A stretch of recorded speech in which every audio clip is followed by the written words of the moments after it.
Indian post offices లో భారీ recruitment అని చెప్పాను కదండి ఈ వీడియోలో.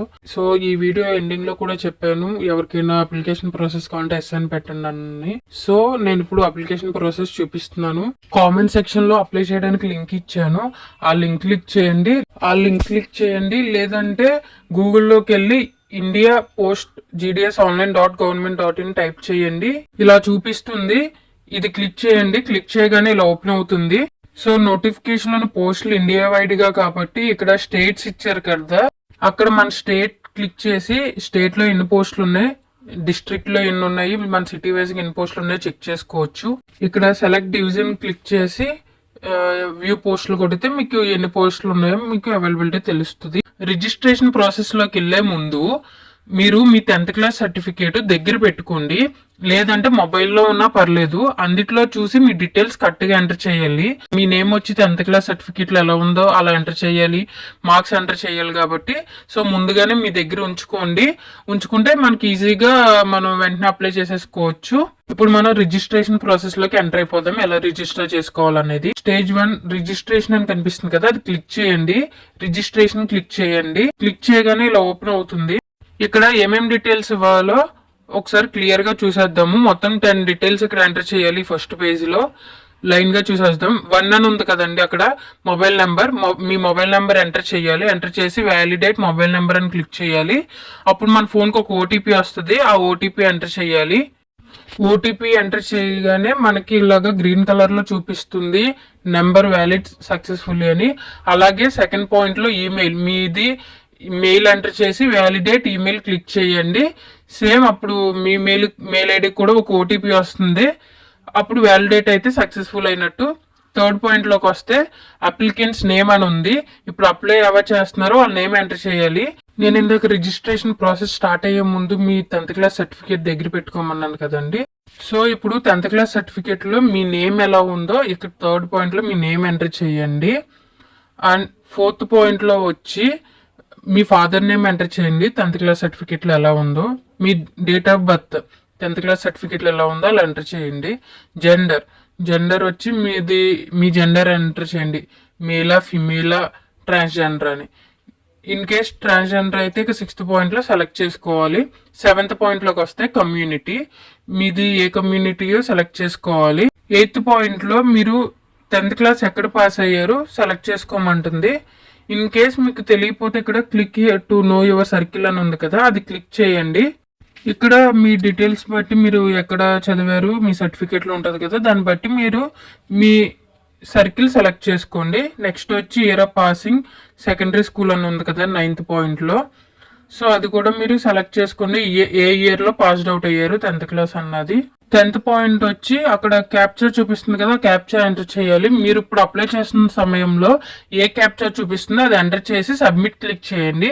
సబ్మిట్ క్లిక్ చేయగానే మీకు ఇలా వస్తుంది, ఓకే క్లిక్ చేయండి. First stage of registration completed అని ఓకే క్లిక్ చేసిన తర్వాత మనం ఈ పేజ్ లోకి వస్తాం. ఇలా చూపిస్తుంది.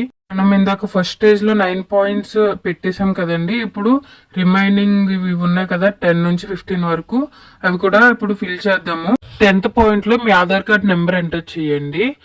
11th పాయింట్ లో మీకు డిజేబిలిటీ ఉందా అని అడుగుతుంది, అంటే మీరు ఫిజికల్లీ హ్యాండిక్యాప్డ్ అని. ఎస్ అయితే ఎస్ పెట్టండి, నో అయితే నో పెట్టండి. ఒకవేళ ఎస్ పెట్టిన వాళ్ళు 11th పాయింట్ లో మీ టైప్ ఆఫ్ డిజేబిలిటీ పెట్టాలి. సో మీరు ఏ కేటగిరీకి వస్తారు అన్నది కూడా 11A చూపించాలి. ఇప్పుడు 12th పాయింట్ లోకి వెళ్తే మీరు 10th క్లాస్ లో ఏం లాంగ్వేజెస్ స్టడీ చేశారు, ఏం చదివారు అని అడుగుతుంది. అక్కడ క్లిక్ చేయండి, ఇలా చూపిస్తుంది. నేను తెలుగు, హిందీ, ఇంగ్లీష్ సెలెక్ట్ చేసుకున్నానండి. మీకు ఏ లాంగ్వేజెస్ చదువుకున్నారో మీరు ఆ లాంగ్వేజ్ సెలెక్ట్ చేసుకోండి. అక్కడ 13th పాయింట్ లో మీరు వెదర్ ఎంప్లాయిడ్ ఆర్ నాట్ అని అడుగుతుంది, మీరు జాబ్ చేస్తున్నారా లేదా అని అడుగుతుంది. ఎస్ అయితే ఎస్ పెట్టండి, నో అయితే నో పెట్టండి. ఒకవేళ ఎస్ పెట్టిన వాళ్ళు అయితే 13A మీ ఎంప్లాయీ అంటే మీరు జాబ్ చేసే సర్టిఫికేట్ కానీ NOC నెంబర్ ఎంటర్ చేయమని అడుగుతుంది, అక్కడ ఎంటర్ చేయాలి. 14th పాయింట్కి వచ్చి మీ ఫోటో అప్లోడ్ చేయాలి. 15th పాయింట్ లో సిగ్నేచర్ అప్లోడ్ చేయాలి. ఇక్కడ ఫోటోకి సిగ్నేచర్ కి ఫార్మాట్ ఇలా ఉండాలి, డైమెన్షన్స్ ఇలా ఉండాలని చెప్తుంది. సేమ్ ఆ డైమెన్షన్స్ లోనే ఉండాలి. ఫోటో అండ్ సిగ్నేచర్ అప్లోడ్ చేసిన తర్వాత ఇప్పుడు సబ్మిట్ క్లిక్ చేయాలి. సబ్మిట్ క్లిక్ చేయగానే ఇలా చూపిస్తుంది. మళ్ళీ ఇక్కడ డిక్లరేషన్ ఫామ్ కనిపిస్తుంది కదా, అది క్లిక్ చేయండి. క్లిక్ చేసి మీ డీటెయిల్స్ కరెక్ట్ ఉన్నాయో లేదో చూసుకొని సబ్మిట్ క్లిక్ చేయండి. క్లిక్ చేయగానే మనకి ఇలా వస్తుంది ఒక registration number. Continue to apply click చేయండి. క్లిక్ చేయగానే ఇలా వెరిఫికేషన్ డీటెయిల్స్ అని వస్తుంది. మీరు ఏ సర్కిల్కి అప్లై చేస్తున్నారో సెలెక్ట్ సర్కిల్ క్లిక్ చేసుకొని సబ్మిట్ క్లిక్ చేయండి. క్లిక్ చేయగానే ఇలా ఓపెన్ అవుతుంది. ఇక్కడ మీ అడ్రస్ ఇవ్వాలి. కమ్యూనికేషన్ అడ్రస్ అంటే మీరు ప్రెసెంట్ ఏ అడ్రస్లో ఉంటున్నారో అడ్రస్ ఇవ్వండి. ఒకవేళ మీది పర్మనెంట్ అడ్రస్ కూడా అడుగుతుంది. పర్మనెంట్ అడ్రస్ మీరు ప్రెసెంట్ ఉన్న అడ్రస్ సేమ్ అయితే అక్కడ సేమ్ అని కొట్టండి కమ్యూనికేషన్ అడ్రస్ దగ్గర. ఇప్పుడు ఇక్కడ క్వాలిఫికేషన్ డీటెయిల్స్ అడుగుతుంది. క్వాలిఫికేషన్ డీటెయిల్స్లో సెలెక్ట్ బోర్డు అని ఉంది కదా, మీది ఏ బోర్డో సెలెక్ట్ చేసుకోవాలి. సెలెక్ట్ చేయగానే ఇలా చూపిస్తుంది. సో మీది మీ 10th క్లాస్ సర్టిఫికేట్ లో ఉంటుంది ఏ బోర్డ్ నేమ్ అన్నది. ఆ బోర్డ్ నేమ్ సెలెక్ట్ చేసుకోండి.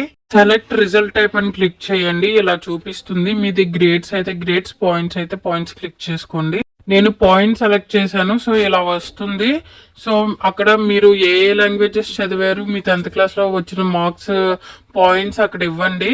సెలెక్ట్ లాంగ్వేజ్ అని అడిగిన దగ్గరలో మీ లాంగ్వేజెస్ సెలెక్ట్ చేసుకొని ఎంటర్ చేయండి. ఇక్కడ CGPA స్కోర్ అని అడుగుతుంది. సో ఇక్కడ ఒకవేళ మీ బోర్డు అలర్ట్ చేయకపోతే ఇవ్వకపోయినా పర్లేదు, ఆ ఫీల్డ్ వదిలేమని అడుగుతుంది. సేవ్ అండ్ కంటిన్యూ క్లిక్ చేయండి. క్లిక్ చేయగానే ఇలా ఓపెన్ అవుతుంది. ఇక్కడ మీ డివిజన్ క్లిక్ చేయండి. ఇక్కడ సెలెక్ట్ డివిజన్ అని ఉంది కదా, ఫర్ సపోజ్ నేను విజయవాడ డివిజన్ అని క్లిక్ చేశాను. ఆ డివిజన్ లో ఎన్ని వేకెన్సీస్ ఉన్నాయో అవి చూపిస్తుంది. ఇక్కడ 1, 2, 3, 4 అని చూపిస్తుంది కదా, ఆ పేజెస్ లో అన్ని డివిజన్స్ ఉన్నాయి. ఇక్కడ పోస్ట్ ప్రిఫరెన్స్ అని ఉంది కదా, మీకు ఆ పోస్ట్ ప్రిఫరెన్స్ లో మీకు ఏది పోస్ట్ కావాలి అన్నది పెట్టుకోవాలి. సో నెంబరింగ్ ఇచ్చుకోండి. మీరు అక్కడ ఊరి పేరు చదువుకొని మీకు అది ఏది ఫస్ట్ కావాలంటే ఫస్ట్, సెకండ్ కావాలంటే సెకండ్ అని చెప్పి ప్రతి దానికి నెంబరింగ్ ఇచ్చుకోండి. మొత్తం అన్నిటికీ ప్రిఫరెన్స్లు ఇచ్చేయండి. ఎన్ని పోస్టులు ఉంటాయని ఏది ఖాళీగా వదలొద్దు. మీ డివిజన్ లో ఎన్ని వేకెన్సీస్ ఉన్నాయో అన్నిటికీ ప్రిఫరెన్స్లు ఇచ్చుకొని వెళ్ళిపోండి నెంబరింగ్. ఇక్కడ డిక్లరేషన్స్ అని ఉంది కదా, ఆ డిక్లరేషన్స్ క్లిక్ చేయండి. క్లిక్ చేయగానే అప్లికేషన్ సబ్మిటెడ్ సక్సెస్ఫుల్లీ అని వస్తుంది. ఓకే క్లిక్ చేయండి. మీ అప్లికేషన్ చూపిస్తుంది ఇలాగా. కిందకి స్క్రోల్ చేస్తే ప్రింట్ అని ఉంటుంది. సో మీరు PDF ఫార్మాట్లో సేవ్ చేసుకోవచ్చు, లేదంటే డౌన్లోడ్ చేసుకోవచ్చు. మేల్ పర్సన్స్కి ఫీజు ఉందండి. నెక్స్ట్ స్టెప్ వాళ్ళకి ఫీజు పే చేయాలి. ఇప్పుడు నేను చూపించిన అప్లికేషన్ ప్రాసెస్ వచ్చి ఫిమేల్ దండి. ఫిమేల్ పర్సన్స్ కి అప్లికేషన్ ఫీజు లేదు. మేల్ పర్సన్స్ అందరికి అప్లికేషన్ ఫీజు ఉంది. ఈ నెక్స్ట్ స్టెప్ లో అప్లికేషన్ ఫీజు పే చేయాలి. మీరు 100 రూపీస్ ఉంటుంది. పే చేశాక మీ పేమెంట్ సక్సెస్ఫుల్ అయిందో లేదో చెక్ చేసుకోండి. అప్పుడు అప్లికేషన్ డౌన్లోడ్ చేసుకోండి. నెక్స్ట్ అప్లికేషన్ స్టేటస్లో కూడా మీది సబ్మిట్ అయిందో లేదో చెక్ చేసుకోండి. ఈ వీడియో మీకు యూజ్ఫుల్ అయితే కనుక ఛానల్ని సబ్స్క్రైబ్ చేసుకోండి. Thanks for watching.